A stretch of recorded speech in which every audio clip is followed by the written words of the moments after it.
سمجھ آئی؟ حضرت عبداللہ ابن مبارک ریجیکٹ کرتے گئے، یہ بھی نہیں، یہ بھی نہیں، یہ بھی نہیں۔ مالک نے کہا کون سا نوکر؟ اس نے کہا کالے رنگ کا غلام ہے، کالے رنگ کا، چھوٹا قد ہے، بڑا روتا ہے، کمزور سا ہے۔ آپ نے فرمایا وہ نکارہ انسان۔ مالک کہنے لگا وہ نکارہ اندر بیٹھا ہوا ہے، مٹھلن اندر بیٹھا ہوا ہے، نہ کسی کھاتے کا ہے نہ کسی کام کا ہے، تو کہتے کہ مجھے وہ نوکر دو؟ سیدزادے ذرا عقل سے کام لے۔ آپ نے کہا میں نے عقل سے کام لیا، مجھے وہی نوکر چاہیے، میں نے وہ نوکر خریدنا ہے تجھے، تجھے پیسہ چاہیے اور مجھے وہ نوکر چاہیے۔ حضرت عبداللہ ابن مبارک نے اس کی قیمت دی، مالک کو وہ نوکر لے کے واپس آئے۔ حضرت عبداللہ ابن مبارک کو وہ نوکر کہنے لگا حضور کوئی خدمت کا موقع ہو تو بتاؤ، میں آپ کے ہاتھ دھلاؤں، آپ کو وضو کراؤں، آپ کے پاؤں دھلاؤں، آپ کے گھر کا کوئی کام ہو۔ آپ نے فرمایا نانا رونے لگے، روتے روتے آپ کہنے لگے مجھے پتا ہے جس مقصد کے لیے میں تجھے لے کے آیا ہوں، تجھے کوئی کام ہو تو میں نوکری کے لیے تیرے حاضر ہوں، سیدزادہ ہوں لیکن میں نوکری کروں گا تیری، بتا کون سا کام ہے؟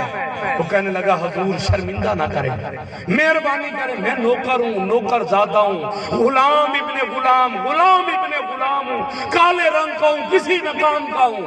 آپ نے فرمایا مجھے پتا ہے جس رات ہم نے حرم کے میدان کے اندر نماز پڑھی تھی، نماز استسقاء، اور اس وقت رات کے وقت خانہ کعبہ کے اندر آ کر لپٹ کر رویا، اور میرے رب نے تیرے اس دعا کے صدقے پورے مکہ کے اوپر بارش عطا کی تھی۔ میں نے سمجھ گیا کہ یہ اللہ کا کوئی نیک بندہ ہے، کوئی عام بندہ ہے۔